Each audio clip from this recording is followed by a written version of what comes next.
Someone saw small little fingers pushing through slats in the door of a cargo trailer being towed through Flagstaff, Arizona on an August afternoon in 2022. The trailer had no ventilation, and inside there was a makeshift toilet, a sofa, camping chairs, and three girls between the ages of 11 and 14, and each of them was wearing a wedding ring. The man driving the truck was Samuel Lee Bateman, a 46-year-old former FLDS loyalist who had declared himself a prophet 3 years earlier. In the truck's cab sat two young women and two more girls. Bateman was moving his wives. That was the word he used. He was moving them across state lines, as he had been doing for years, under the cover of religious authority that no institution had managed to challenge until a stranger in a parking lot saw a child's hand where it shouldn't have been. The police stopped this truck, and that traffic stop triggered a cascade that would ultimately end in a 50-year federal prison sentence, 11 co-conspirator convictions, and a Netflix documentary that dropped earlier this week. But the story of Samuel Bateman is not primarily a story about one. It's a story about the institutional vacuum that allowed him to operate in plain sight for years, and about the two civilians who filled that vacuum when the system wouldn't. So to understand Bateman, you have to understand what Short Creek looked like after Warren Jeffs went to prison. The Fundamentalist Church of Jesus Christ of Latter-day Saints is a breakaway sect that split from mainstream LDS after the Mormons officially abandoned polygamy in 1890. By the early 2000s, the FLDS was centered in the twin border communities of Colorado City, Arizona, and Hilldale, Utah, collectively known as Short Creek, under the absolute authority of Prophet Warren Jeffs. Jeffs would control marriages, property, employment, virtually every aspect of daily life. He was estimated to have roughly 80 spiritual wives, more than 20 of them underage girls. And if you want more of a deep dive into that, I made one probably a couple years ago. You can click on it right here. I've also covered Sam Bateman before, but not as in-depth as this is because the Netflix documentary brought a lot more information to the surface. So I wanted to cover it again. I'll try to link that video here, but definitely down in that pinned comment below. Now, Warren Jeffs was arrested in 2006 and convicted of child SA in Texas in 2011, and he was thus sentenced to life in prison. His imprisonment created the exact condition that high control groups fear most: a lack of leadership in a community and no functional mechanism for succession outside of the prophet's direct revelation. And Jeff would actually issue edicts from prison. And he even decided, well, since I don't get to have intercourse, you guys don't get to have intercourse, including people who were married. But that was back in 2019, and Bateman wasn't arrested until 3 years later in 2022. And what he did during those 3 years is a case study in how prophetic authority is manufactured inside a closed religious system. And he just started small. He got a second wife and then a third, and this in itself was transgressive. Jeffs had banned new marriages from prison, and no one in the FLDS had the theological standing to perform these marriages, but Bateman would just claim his own prophetic authority and would assert that Jeffs was now speaking through him. The truth of the matter was, there were several people who were looking for new leadership, a new voice, people who felt completely lost without having someone to follow. So, Bateman kind of came to the rescue in their eyes. And guess what his networks of followers called themselves? It probably wasn't something that shows his ego is massive, right? Wrong. He decided that he would call his followers the Samuelites. The Samuelites. Wow. So creative, Samuel Bateman. And he would amass around 50 people that spanned between Utah, Arizona, Colorado, and Nebraska. And he would end up taking more than 20 spiritual wives, and at least 10 of those were under 18, and some were as young as This is going to be very disturbing. Some were as young as 9. Yes, 9 years old. Now, how did he do this? Well, this mechanism he used of accumulation of wives was pretty theologically precise. Bateman insisted that polygamy brought exaltation in heaven and that he was acting on direct orders from the Heavenly Father. And he demanded that all of his male followers confess all of their indiscretions publicly. He imposed punishments that ranged from public shaming to sexual activity. And at the central punishment was the one that functioned as both a disciplinary tool and a method of accumulating victims.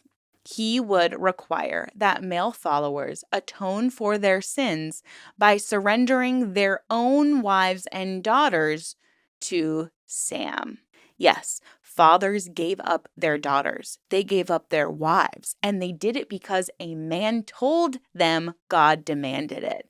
And because the alternative was complete banishment from the only community and belief system they had ever known. We have to remember that the FLDS, it's not a new fundamentalist religion / cult. The leaders of LDS abolished polygamy in the 1800s. So there's been over 100 years of dissension from the Mormon religion, and those are called the FLDS. You can find a lot more information about this in my deep dive, but this is nothing new. So a lot of the individuals that are practicing FLDS, these people are not recruited like a lot of other cults. They are generationally brought up and conditioned within this belief system. They rarely have any interaction with anyone outside of their communities. And they live in a very remote area because they want to be living under the radar with their belief systems that are actually illegal to practice in the states that they live in. So they can't have multiple legal plural marriages, but thanks to freedom of religion and a lot of cops kind of turning a blind eye to not get involved, they continue to marry each other, but also their children, their children's children.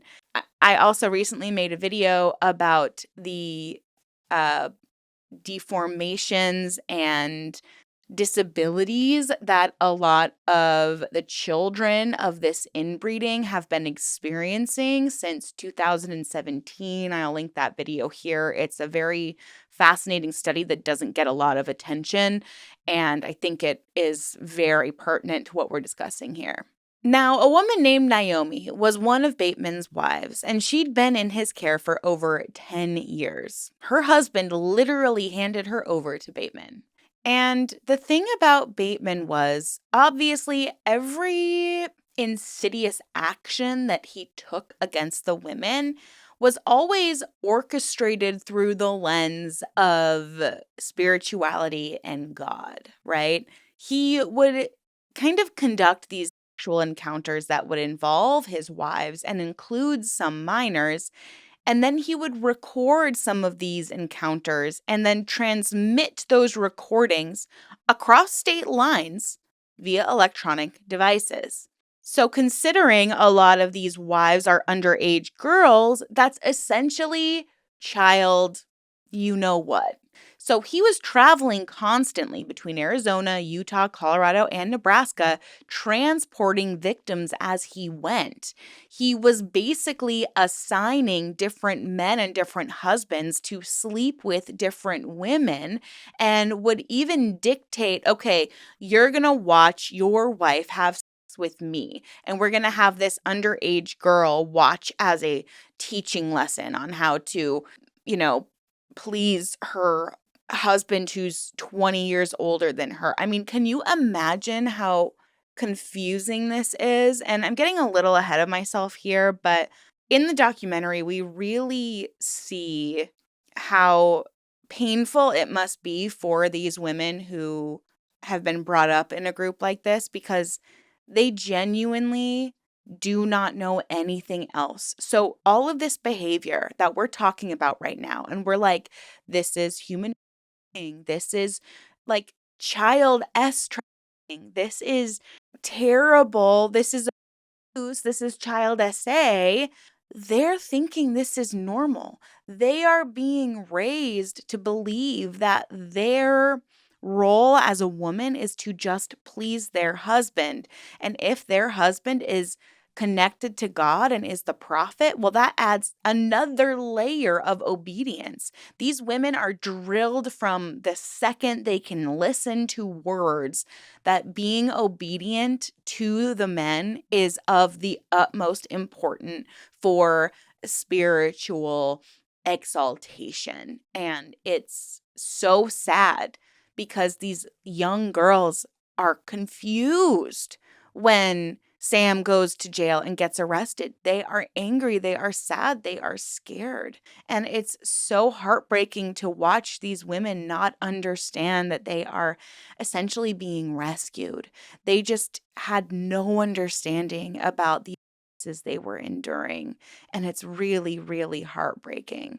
It makes me think of the Duggar case that is currently going on. These young people being locked in their rooms or SA'd, they don't know anything differently. So when they get removed from the home and placed maybe in foster care or in the a family member's home, they just don't understand why it's happening.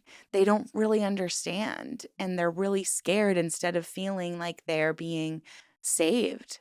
And it's really, really heartbreaking to think about. Now, just like every other cult leaders, this unremarkable man was obsessed with luxury items. So he would have his male followers give them all of their money. So he ended up buying 2 Bentleys, 2 Range Rovers, and this was not a reclusive compound cult. I mean, this was an active, mobile, multi state operation that was dressed in prairie dresses and prophetic language.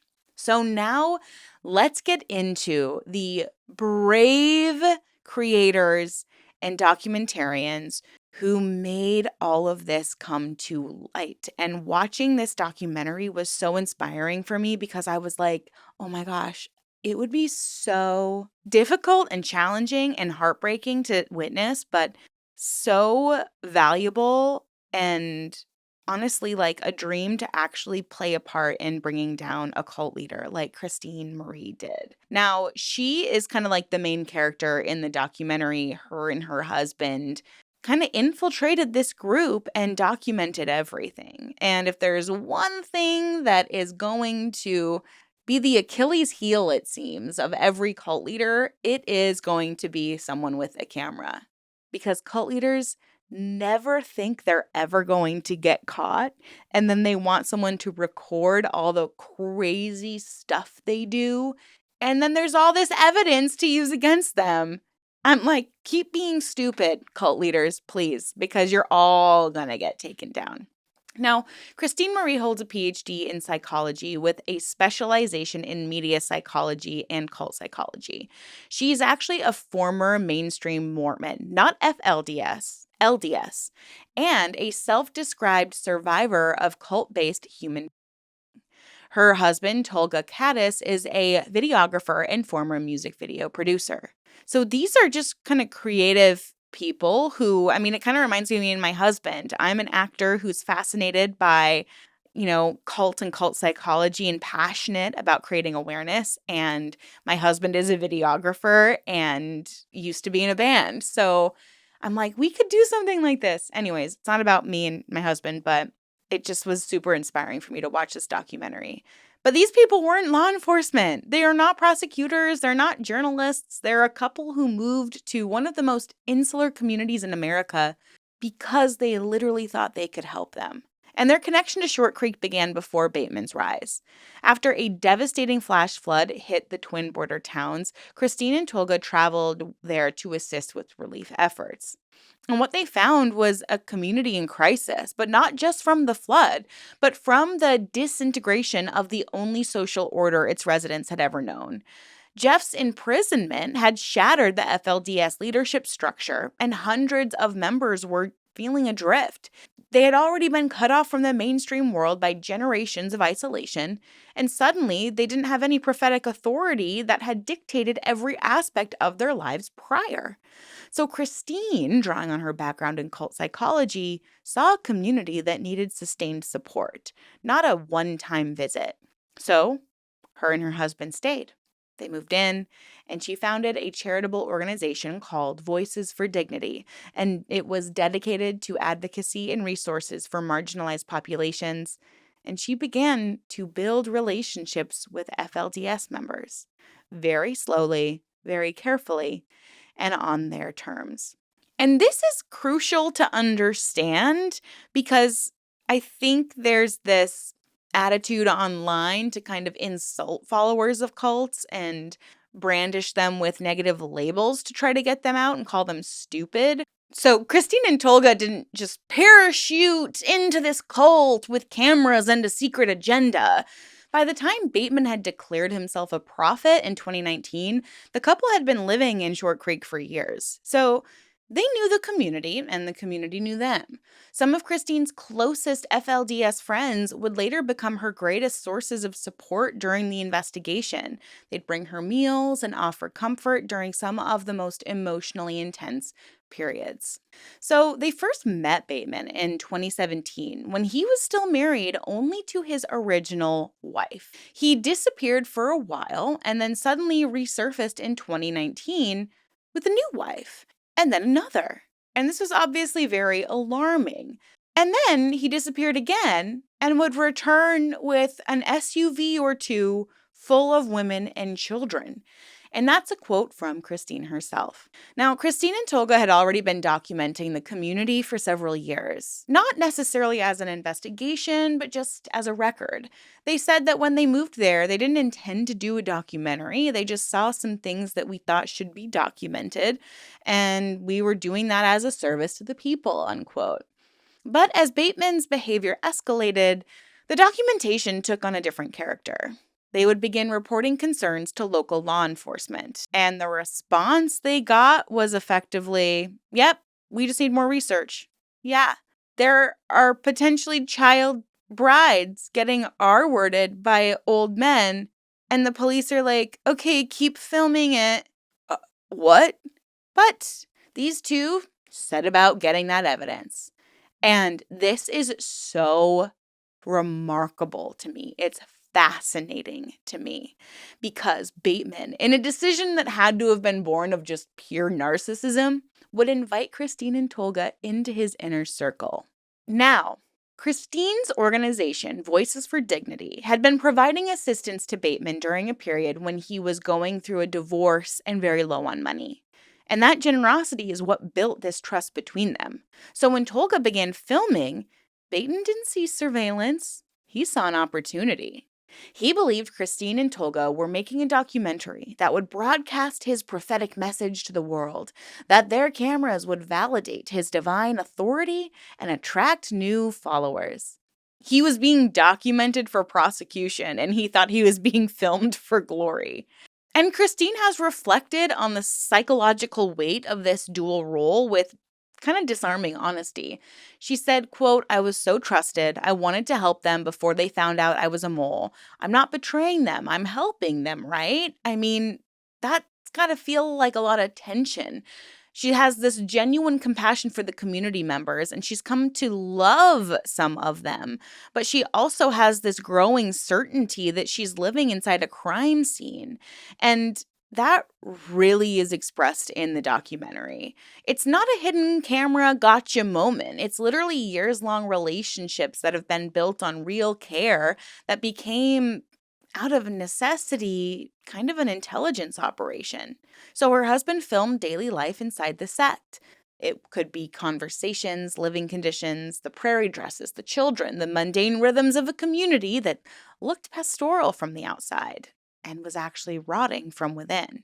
He's credited as an executive producer on the series, and the footage he captured over the years, hundreds of hours of it, would eventually form the visual foundation of Trust Me, the False Prophet.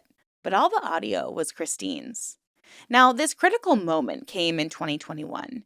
Bateman invited Christine for a ride in his Bentley, and three young women were in the car, and at least one of them was a minor. Now, Christine was already really suspicious of his behavior. So, when he started unprompted to describe in detail what he had been doing to the girls he called his wives, he was basically describing ritualistic essay. He described it super casually, too, as a man might describe his daily routine. Because within the theological framework he had built, it was his daily routine. So Christine grabbed her phone and subtly hit the record button, praying she would get these quotes recorded. And she did. So she called the local police sergeant who she'd been contacting for months. And according to a Salt Lake Tribune account of this, she told him, "I think I have the bombshell you need." And then local police connected her to the FBI. So Christine Marie became an official undercover informant. And from that point forward, the operation became more deliberate and more coordinated. Christine and Tolga continued visiting Short Creek, continued to film, and continued maintaining their relationship with Bateman. But now they were working directly with federal agents, and they used the documentary project as a cover to film Bateman and the community by gathering visual evidence that prosecutors would later describe as pivotal to building the case. Because Bateman never directly admitted to additional crimes on camera after the Bentley recording, and Christine needed corroborating testimony. So she connected with Julia Johnson, the mother I mentioned previously who had been an original FLDS member, but she had been excommunicated. But her four daughters had been given to Bateman in a spiritual marriage. So Christine helped convince her to share her knowledge of Short Creek with the FBI. Now, in August 2022, we have the traffic stop in Flagstaff, and it wasn't even the product of a carefully executed takedown. It was the product of a bystander seeing those children's fingers. The thing is, these children were not trying to get attention or wave a flag to get saved by anybody. They were in the back of a trailer that was so unsafe that the back doors wouldn't close all the way. So these little girls were trying to hold that door closed so they didn't fly out of the back of this trailer. What a dangerous thing to do, and how dare this man treat these women and girls like animals. Luckily, that day, Bateman was arrested on child endangerment charges, and despite the severity of what was found in the trailer, he was initially released on bond. And he used the intervening weeks to instruct followers via a recorded prison phone line to delete and destroy all incriminating evidence. But thanks to a coordinated effort from the documentarians and the FBI would raid all of his properties in Colorado City in September 2022. 9 children would be removed and placed in foster care by the Arizona Division of Child and Family Services. Bateman and several adult followers were taken into federal custody. And what happens next just kind of illustrates how Bateman's authority persisted even from behind bars, just like Jeff's before him. Now, using tablets available in his federal detention facility to try to communicate with the outside world, he orchestrated a kidnapping plot. In late November 2022, 3 of his adult wives extracted 8 of the 9 children from Arizona foster care and transported them hundreds of miles to a rental property near Spokane, Washington, where they were finally recovered by law enforcement. Now, it was actually the state, the government, these officials, the DCS, who kind of blew everyone's cover, which is super unfortunate. They kind of facilitated the kidnapping. So DCS had initially placed all of Bateman's underage wives in the same group home. And as Christine Marie would later explain, quote, the power dynamics continued because you had the stronger girls making the younger girls terrified of speaking to law enforcement, unquote. And it was only after the kidnapping, when the children were separated into individual foster homes far from the community, that they began to break free from Bateman's control.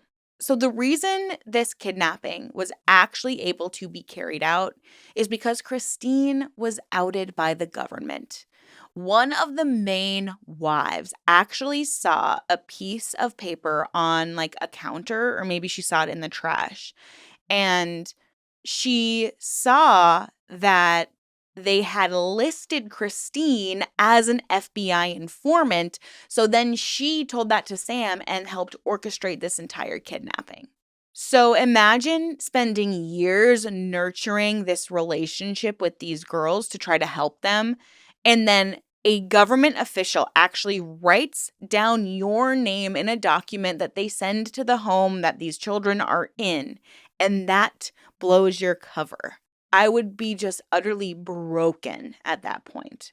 But all ended up being okay because Bateman was originally charged with 53 counts related to child ST, conspiracy, kidnapping, and obstruction of justice.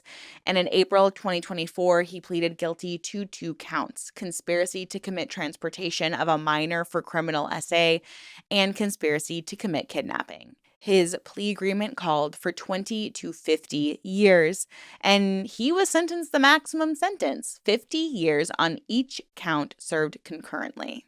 So for a man approaching 49, this would be a life sentence. Now, 3 teenage survivors spoke out at the sentencing. One said she was 9 when the abuse started and was too young to really understand what was happening. Another said she was 14 when Bateman asked her to be his spiritual wife, and within just weeks, she was being used. She said, "You were doing it all for power and sexual gain. I will never forgive you." And a third, who's now 17, actually said she forgave Bateman despite everything he had done. So if that doesn't show you the different levels of indoctrination and deconstruction, I don't know what could. Now, after the sentencing, the teenagers, who were accompanied by foster parents, hugged and wept quietly. They were then escorted from the courtroom by volunteers in jackets reading "Bikers Against Child Abuse." There was no one in the courtroom who appeared to be a supporter of Bateman. Now, 11 of Bateman's adult followers were also convicted. 7 of his adult wives pleaded guilty to charges relating to coercing children, participating in Group SA of minors, or joining the kidnapping from foster care. Maroney Johnson, a Colorado City businessman, received 25 years for conspiracy to transport underage girls across state lines. Liddell Byline Jr. received a life sentence, and his brother Torrance received 35 years because they were all complicit in the schemes of Sam. These were the other 3 husbands who helped run the show and gave their wives and children away to Sam and took some of his for their own too. Now, the plea agreement called for restitution of up to $1 million per victim and immediate forfeiture of all assets. But conviction isn't the same as resolution. At the time of the sentencing, at least one of Bateman's adult wives still considered herself his spiritual wife. 2 of Julia Johnson's 5 daughters, the woman who gave 4 of her children to Bateman in spiritual marriages, still remain his followers. The theological architecture that produced Warren Jeffs and then produced Samuel Bateman is not on trial, unfortunately. It's not considered a criminal enterprise. It's just a staple of the community, and it's heartbreaking that more can't be done. So how did a man openly collect child brides in a community that had already produced the most infamous prophetic sexual abuser in modern American history, and then do it for 3 years before federal authorities intervened? And the answer, unfortunately, involves multiple overlapping failures. Local law enforcement received reports and then lacked the resources or institutional will to escalate them. Arizona's foster care system placed all of Bateman's underage victims in the same facility, and that recreated the power dynamics that had silenced them. Now, Utah decriminalized polygamy among consenting adults in 2020, and it created a gray zone that men like Bateman would exploit as theological cover. Now, the FLDS community itself, insular by design and conditioned by generations of prophetic obedience, had no internal mechanism for accountability that didn't flow through the very authority structure a predator could essentially hijack. And Christine Marie, the person who actually gathered the evidence that brought Bateman down, she wasn't a federal agent. She wasn't making money doing that. She was a civilian who moved to a community out of compassion and ended up doing intelligence work because, well, no one else would. She obtained Bateman's recorded confession and called local police, and it took 7 months to reach the FBI. And during all that time, children continued to be SA'd. Now, the prophet might be in prison, but this community is not healed. And there is potential for a man or woman to follow in Sam Bateman's footsteps. This group needs to be reintegrated into society. I think it's so beautiful that we have the freedom to believe whatever we want to believe. But too many organizations kind of flow under the radar of law enforcement or morality itself. And too many people are becoming victimized by these dangerous religious, spiritual organizations. But that is why we must continue to talk about it. Every time I post a video about a group I've already covered, I'm like, is this going to be redundant? Are people going to be interested in this? But I think what I've learned over the last 3 years of covering this kind of content is it's really important to remind people that this is still going on. It's not really like cancel culture where it seems that somebody is called out and it kind of can destroy their lives for a very long time. It feels like we're being inundated constantly with so much bad news that it's really difficult to remember every single piece of bad news that there is, and even more difficult to be an activist against that bad behavior or against those institutions. So I am going to continue talking about these groups. Even if I've talked about them frequently or in ad nauseum, I'm just going to continue reminding people and hope that it reaches a broader audience so that more people can be educated. And there are some wonderful resources and podcasts. Surviving Mormonism is a great series. Mormon Stories is a great podcast. There are so many people who are speaking out against this particular cults specifically, and I really, really recommend you watching the documentary. It's very well done. If you have anything else you'd like to share that you feel like I missed in this episode, please feel free to leave that in the comments down below. I really, really, really appreciate all of your support. And if you're not already subscribed, please consider doing so. I am making it my mission to be more consistent these days. So we're doing our best over here. I am a one-woman show and I have other jobs. Yes, jobs plural. So bear with me if I miss an upload or two. But I'm just really grateful that I have a space where I can talk about these things that I'm so passionate about. So thank you all for providing that for me. And I'm really glad that we're having conversations like this. Let me know if you'd like me to go live. I went live a couple times this week and they went okay. I had some technical difficulties that are really embarrassing, but I would like to connect with you guys more. So if you have any suggestions for what you'd like to see during a live, sometimes that stumps me. I'm like, they don't want to hear me just talk about a bunch of random stuff. So just let me know down below. Let's brainstorm together. And thank you guys all so much. Please take care of yourselves. Be safe out there. Ask questions and always stay skeptical. I'll see you in my next video soon. Thanks y'all so much. Bye.